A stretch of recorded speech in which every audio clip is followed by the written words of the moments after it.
اس کے بعد پھر کابینہ نے ایف آئی اے کو کہا کہ اب الیکشن کمیشن کے فیصلے کی روشنی میں آپ اس کی پڑتال کریں، اور جب انہوں نے پڑتال کی تو اتنے بھیانک انکشافات ہوئے کہ عمران خان صاحب نہایت ہی دیدہ دلیری کے ساتھ وہ رقم کہ جو انہوں نے خیرات کے نام پہ، چندوں کے نام پہ اکٹھی کی تھی، اس کو وہ اپنے ذاتی مقاصد کے لیے، تشہیری مہم کے لیے، سیاسی جماعت کے لیے، سیاسی مقاصد کے لیے استعمال کرتے رہے۔ اور یہاں پر یہ بات بھی میں ضرور ایڈ کرنا چاہوں گا کہ جب یہ اس کے بارے میں فائنینشیل ٹائمز نے سٹوری بریک کی، آج تک جس وقت ہم یہ بات کریں عمران خان صاحب نے کئی مہینے گزر گئے ہیں، فائنینشیل ٹائمز کے خلاف کوئی مقدمہ نہیں کیا، جبکہ شہباز شریف صاحب کے خلاف جب ڈیلی میل نے سٹوری کی تھی انہوں نے فوراً سیم منتھ اس کے خلاف ہرجانے کا اور برطانیہ کی عدالتوں میں مقدمہ کر دیا تھا۔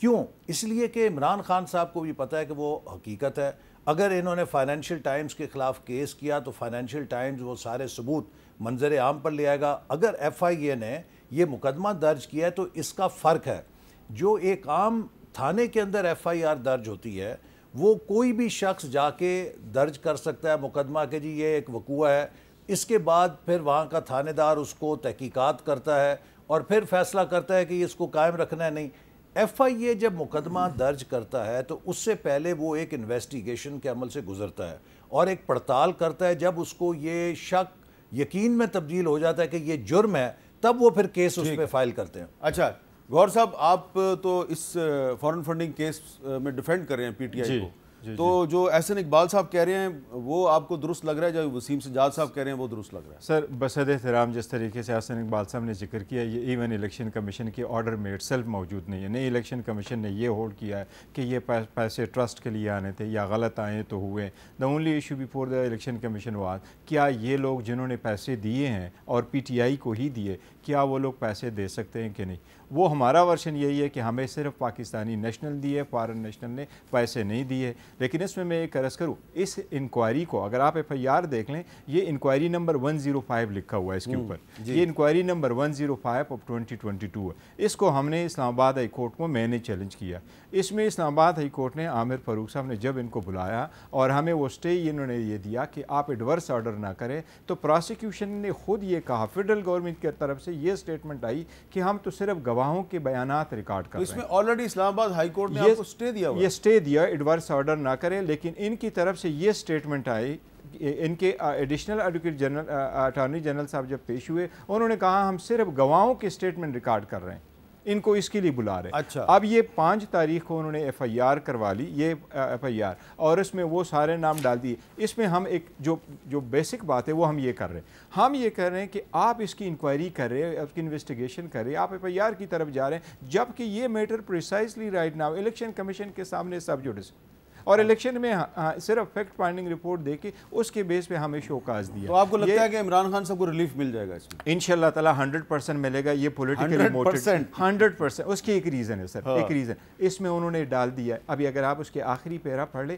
انہوں نے اس میں ڈال دیا فارن ایکسچینج ریگولیشن 1947، یہ وہ فارن ایکسچینج ریگولیشن 1947 میں ڈال دی، کاش یہ کسی سے پوچھ لیتے، یہ تو سرے سے ان کا ذکر تک نہیں آیا تھا۔ اچھا، اس کا مطلب ہے کہ کیس کمزور ہے آپ کی نظر میں؟ میرے نظر میں بالکل کمزور ہے۔ اچھا، اب وسیم سجاد صاحب میں ایک اور ایشو پہ جا رہا ہوں۔ عمران خان صاحب نے آج ایک تقریر میں کچھ باتیں کی ہیں، وہ آرمی چیف کی تقریر کو بھی انہوں نے ٹچ کیا اور بھی کچھ چیزیں ٹچ، ذرا سنیں عمران خان صاحب کیا کہہ رہے ہیں۔ یہ اپنا آرمی چیف رکھنے کی کوشش کرتے ہیں، میرٹ کی قتل عام ہوتی ہے، ہر قسم کی کوشش کر رہے ہیں کہ کسی نہ کسی طرح یہ مجھے اور میری پارٹی کو کسی طرح پبلک کی نظر میں گندا کریں۔ اور وہ کیا کر رہے ہیں؟ گندی گندی ویڈیو تیار کر رہے ہیں، گندی گندی ویڈیو، وہ ڈیپ فیک ویڈیوز میں بھی آپ کو دکھاؤں گا، وہ گھر میں بیٹھ کے نئی ٹیکنالوجی کے ذریعے گندی ویڈیوز اور پھر ٹیپس لگا رہے ہیں، آڈیو ٹیپس۔ میں عدالت میں جا رہا ہوں، پرائم منسٹر آفس اور اس کے گھر کی جو سیکیور لائن تھی، کس نے اس کی ٹیپ کی اور پھر لیک کیسے ہوئی؟ ان کو لیک کرنا یہ جرم ہے۔ وسیم سجاد صاحب، کیونکہ آپ ماہر قانون ہیں، سابق وزیر قانون بھی ہیں، اگر عمران خان صاحب عدالت میں جاتے ہیں تو عدالت کیا کر سکتی ہے اس کیس میں؟ ان کی پٹیشن کے بارے میں کیا آرڈر؟ دیکھیں وہ یہ کہہ رہے ہیں کہ پرائم منسٹر ہاؤس کی جو سیکیورٹی ہے وہ بریچ ہوئی ہے اور وہاں بگنگ کی گئی ہے،